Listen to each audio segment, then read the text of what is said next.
నిజంగా అమరావతి గురించి ఆలోచన చేసిన ఉంటే చంద్రబాబు కన్నా జగన్మోహన్ రెడ్డి గారు ఆలోచన చేశాడు.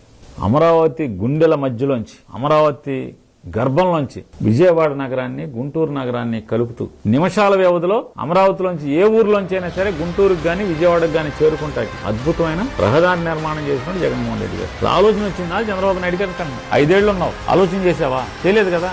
జగన్మోహన్ రెడ్డి గారు అన్నాడు, చేసి చూపించాడు కదా. గుంటూరు నుంచి అమరావతి మీదుగా విజయవాడ మీదుగా గన్నవరం వరకు, దానివల్ల ఇవాళ ఎంత ఉపయోగం అమరావతికి. ఆ హైవే నుంచి ఇంటర్నల్ గా ప్రతి గ్రామానికి కనుక 4 లేన్ రోడ్డు కలుపుకుంటే ఎంత రేటు పెరిగిపోతుంది. అది చంద్రబాబు నాయుడు వీళ్ళని బలిపోసం చేయకుండా ఉంటే, ఆ రోడ్డు నుంచి ఏ ఊరు కావు రోడ్లు వేసుకుంటే ఎవడాస్తేనే అసలు మామూలుగా అదే కోట్లలోకి వెళ్ళిపోయేది.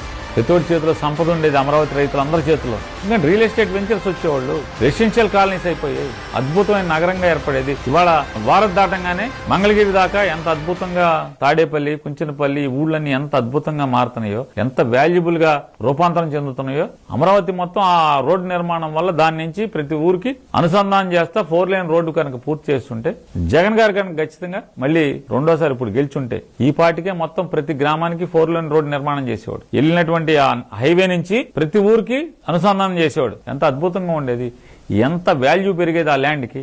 ఇవాళ సర్వనాశనం చేస్తాం. ఇవాళ అదే కనుక జగన్ గారు చెప్పేది అదే, ఆ రైతుల్ని నాశనం చేస్తున్నాడు, ఈ రాష్ట్రాన్ని నాశనం చేస్తున్నాడు, ఈ రాష్ట్ర ప్రజల్ని సర్వనాశనం చేస్తున్నాడు.